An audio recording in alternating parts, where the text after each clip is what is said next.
শুরুতে জানিয়ে দেব বোমা ও ক্ষেপণাস্ত্র হামলায় ইসরায়েলি কর্মকর্তা সহ নিহত 2। জানিয়ে দেব ইউক্রেনের উপর রাশিয়ার ব্যাপক হামলা আতঙ্কে রয়েছে কিয়েভবাসী। এদিকে ইসরায়েলের উপর হামলা করায় হিজবুল্লাহর প্রশংসা করছে ইরান। অন্যদিকে বেলুচিস্তানে সন্ত্রাসী হামলা, সেনাবাহিনীর পাল্টা অভিযান, প্রাণহানি 73। সর্বশেষ জানিয়ে দেব সিদ্ধান্ত গ্রহণের ক্ষেত্রে স্বাধীনতায় আরব বিশ্বের ইরানকে অনন্য মর্যাদা দিয়েছে বলছেন মিশরের রাজনৈতিক ভাষ্যকার। এতক্ষণ শুনছিলেন গুরুত্বপূর্ণ সংবাদ শিরোনাম, এখন জানিয়ে দিব বিস্তারিত। বোমা ও ক্ষেপণাস্ত্র হামলায় ইসরায়েলি কর্মকর্তা সহ নিহত 2। অধিকৃত পশ্চিম তীরে বেথেলহেম নামে পরিচিত বেইত লাহম শহরের বাসে রাখা ইম্প্রোভাইজড এক্সপ্লোসিভ ডিভাইসের বিস্ফোরণে এক ইসরায়েলি কর্মকর্তা নিহত হয়েছেন। আহত হয়েছেন আরও 2 ইসরায়েলি সেনা। রোববার রাতে আল জাজিরা এক প্রতিবেদন প্রকাশ করে এই তথ্য জানিয়েছেন। এর আগে ইসরায়েলি সংবাদ মাধ্যম জানিয়েছে বেইত লাহমের কাছে একটি বাসে বিস্ফোরণের ঘটনা ঘটেছে। ফিলিস্তিনি ও লেবাননের সশস্ত্র গোষ্ঠী এই হামলা চালিয়েছে বলে দাবি করছে ইসরায়েলি গণমাধ্যম। এতে ইসরায়েলি বাহিনীর 3 সেনা আহত হয়েছেন। এদিকে অধিকৃত ফিলিস্তিনি ভূখণ্ডের উত্তরে আক্কার কাছে একটি জাহাজে ক্ষেপণাস্ত্র হামলায় ইসরায়েলি নৌবাহিনীর 1 সেনা নিহত এবং আরেকজন গুরুতর আহত হয়েছেন বলে গণমাধ্যমে বলা হয়েছে। এদিকে ইউক্রেনের উপর রাশিয়ার ব্যাপক হামলা আতঙ্কে রয়েছে কিয়েভবাসী। রাশিয়া ইউক্রেনের ভেতরে ঢুকে হামলা শুরু করার পর রুশ বাহিনীও পাল্টা আঘাত হেনেছে। সোমবার ভোরে রাশিয়ার তরফ থেকে ব্যাপক ক্ষেপণাস্ত্র ও ড্রোন হামলা চালানো হয়েছে, যার লক্ষ্য ছিল ইউক্রেনের বিদ্যুৎ ও জ্বালানি অবকাঠামো। ইউক্রেনের প্রধানমন্ত্রী ডেনিস শামিহাল জানিয়েছেন, 15টি বছরে রাশিয়া বিভিন্ন ধরনের অস্ত্র ব্যবহার করে এই হামলা চালিয়েছে, যার মধ্যে রয়েছে ড্রোন, ক্রুজ ক্ষেপণাস্ত্র এবং সুপারসনিক ক্ষেপণাস্ত্র কিনঝাল। ইউক্রেনের প্রেসিডেন্ট ভলোদিমির জেলেনস্কির এই হামলায় ভয়াবহতা স্বীকার করেছেন। তার ভাষ্যমতে রাশিয়া প্রায় 100টি ক্ষেপণাস্ত্র এবং 100টি ড্রোন ব্যবহার করে ইউক্রেনের উপর হামলা চালায়। কিয়েভ সহ অন্যান্য শহরগুলোতে কয়েক দফায় এই হামলা চালানো হয়, যার ফলে রাজধানী সহ অনেক এলাকায় বিদ্যুৎ ও পানির সরবরাহ বন্ধ হয়ে গেছে। কিয়েভের বাসিন্দারা আতঙ্কিত হয়ে মেট্রো স্টেশনগুলোতে আশ্রয় নিয়েছেন। ইউক্রেন দাবি করেছে তারা রাশিয়ার 30টি ক্ষেপণাস্ত্র এবং ড্রোন ভূপাতিত করতে সক্ষম হয়েছে। যদিও বিবিসির প্রতিবেদনে বলা হয়েছে, গতকাল দুপুর পর্যন্ত রুশ ড্রোন হামলা অব্যাহত ছিল এবং লোকজনকে আরও নিরাপদ আশ্রয় নিয়ে যাওয়ার জন্য সতর্ক করা হয়।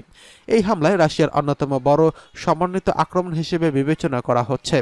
ইউক্রেনের জ্বালানি মন্ত্রী এই মুহূর্তে পরিস্থিতিকে অত্যন্ত চ্যালেঞ্জিং বলে উল্লেখ করেছেন। ইউক্রেনের জাপোরিঝিয়া, রিভনে এবং লিভ অঞ্চলে বিদ্যুৎ অবকাঠামোতে হামলা হয়েছে বলে জানিয়েছেন স্থানীয় কর্তৃপক্ষ। পোল্যান্ড সীমান্তের কাছাকাছি রুশ যুদ্ধবিমান দেখা যাওয়ার পর পোল্যান্ডও নিজেদের যুদ্ধবিমান ওড়ায়। ইউক্রেনের পররাষ্ট্রমন্ত্রী দিমিত্রি কুলেবা পশ্চিম মিত্রদের কাছে রাশিয়ার এই পাল্টা হামলা জবাব দেওয়ার অনুমতি চেয়েছেন। রাশিয়ার বিরুদ্ধে দূরপাল্লার ক্ষেপণাস্ত্র ব্যবহারের প্রয়োজনীয়তার কথা বলেছেন। রাশিয়ার পক্ষ থেকে কিয়েভে চালানো হামলায় এই সমন্বিত আক্রমণ ইউক্রেনের জন্য একটি গুরুতর সংকট তৈরি করেছে এবং প্রেসিডেন্ট জেলেনস্কির পশ্চিমা দেশগুলোকে অবিলম্বে সিদ্ধান্তমূলক পদক্ষেপ নিতে আহ্বান জানিয়েছেন। এদিকে ইসরায়েলে হামলা করায় হিজবুল্লাহ প্রশংসা করছে ইরান। ইসরায়েলে বড় পরিসরে হামলা চালিয়েছে হিজবুল্লাহ। ইসরায়েলের অভ্যন্তরে বিপুল সংখ্যক ক্ষেপণাস্ত্র ছুড়েছে তারা। হিজবুল্লাহর এই হামলার প্রশংসা করেছে ইরান। তারা বলেছে, বর্তমান পরিস্থিতিতে ইসরায়েল এসব হামলা রুখে দেওয়ার সক্ষমতা হারিয়েছে। হিজবুল্লাহর নেতা হাসান নাসরুল্লাহ রোববার হামলার বিষয়টি নিশ্চিত করে বলেছেন, ইসরায়েলি সেনাবাহিনীর মূল গোয়েন্দা ঘাঁটি গিল্ড বেসকে লক্ষ্য করে বড় পরিসরে এই ড্রোন ও ক্ষেপণাস্ত্র হামলা চালানো হয়েছে। গাজায় ইসরায়েলি আগ্রাসন এবং তেহরানে হামাস নেতা ইসমাইল হানিয়ার হত্যাকাণ্ডকে কেন্দ্র করে ক্রমেই উত্তপ্ত হচ্ছে মধ্যপ্রাচ্যের পরিস্থিতি। এরই মধ্যে লেবাননের ইরানপন্থী গোষ্ঠী হিজবুল্লাহর সঙ্গে যুদ্ধ জড়িয়ে পড়েছে ইসরায়েল। এদিকে বেলুচিস্তানে সন্ত্রাসী হামলা, সেনাবাহিনীর পাল্টা অভিযান, 73 প্রাণহানি। পাকিস্তানের বেলুচিস্তানে একের পর এক সন্ত্রাসী হামলায় অন্তত 38 জন সাধারণ মানুষ প্রাণ হারিয়েছেন। গত রবিবার রাত থেকে সোমবার ভোর পর্যন্ত বেলুচিস্তানের বিভিন্ন এলাকায় এই হামলার ঘটনাগুলো ঘটে। সন্ত্রাসী হামলার জবাবে সামরিক বাহিনী এক যৌথ অভিযান চালায়, যেখানে 21 জন সন্ত্রাসী নিহত হয়েছেন। এই অভিযানে নিরাপত্তা বাহিনী এবং আইনশৃঙ্খলা রক্ষাকারী বাহিনীর 14 সদস্য প্রাণ হারিয়েছেন। বেলুচিস্তানের মাস্তুং, কালাত, পানশি এবং সুনসার জেলাগুলোতে সন্ত্রাসীরা আক্রমণ চালায়।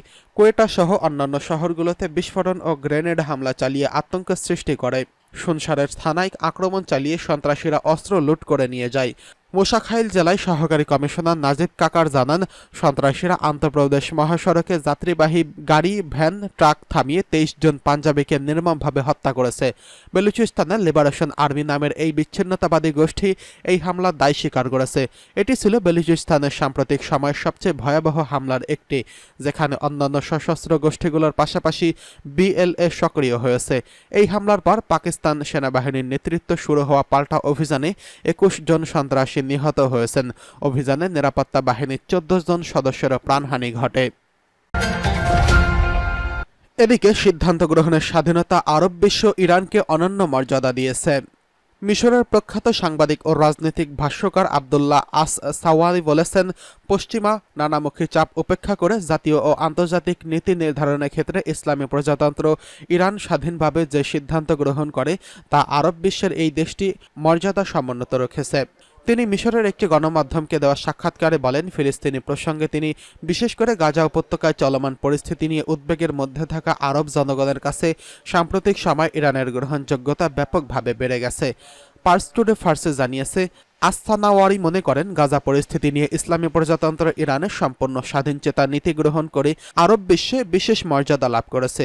এর কারণে উল্লেখ করতে গিয়ে তিনি বলেন, মধ্যপ্রাচ্যে একমাত্র ইরান তার সিদ্ধান্ত নেওয়ার একচ্ছত্র ক্ষমতা নিজের হাতে রাখতে পেরেছে, যা অন্য কোনো দেশ পারেনি। মিশরের এই বিশ্লেষক বলেন, নীতি নির্ধারণের ক্ষেত্রে ইরান দুটি পদ্ধতি অনুসরণ করে। এর একটি আমেরিকা ও ইসরায়েলের বিরোধিতা করে এবং দ্বিতীয়টি হচ্ছে ফিলিস্তিনি জাতির প্রতি প্রকাশ্য সমর্থন। এই দুই নীতির জন্য একটি কোনো আরব শাসকের মধ্যে পাওয়া যায় না। আবদুল্লাহ আস সানোয়ারি এই সম্পর্কে আরও বলেন, আমার ধারণা, চলমান গাজা যুদ্ধে হামাস ইসরায়েলের বিরুদ্ধে বিজয়ী হোক তা কোনো একটি আরব দেশও চায় না।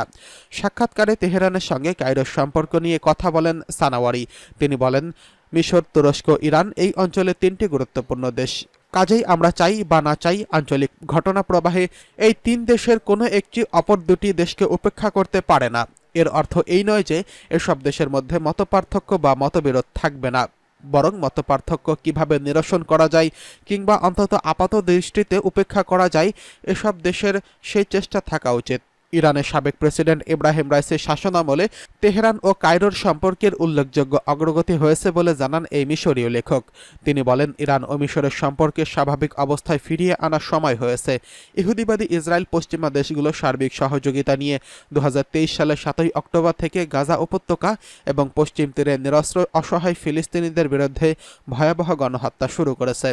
অন্যদিকে গাজায় ফিলিস্তিনি প্রতিরোধ যোদ্ধাদের পাশাপাশি লেবানন, ইরাক, ইয়েমেনের সিরিয়া প্রতিরোধ সংগঠনগুলো দখলদার ইসরায়েলের এসব অপরাধযজ্ঞের প্রতিশোধ নেওয়ার হুমকি দিয়েছে। সর্বশেষ পরিসংখ্যান অনুযায়ী গাজা উপত্যকায় ইসরায়েলের চলমান গণহত্যায় এই পর্যন্ত 40,000-এরও বেশি ফিলিস্তিনি শহীদ এবং অপর 92,000-এরও বেশি গাজাবাসী আহত হয়েছেন। 1917 সালের ব্রিটিশ ঔপনিবেশিক শাসনের পরিকল্পনা এবং বিভিন্ন দেশ থেকে ফিলিস্তিনি ভূমিতে ইহুদিদের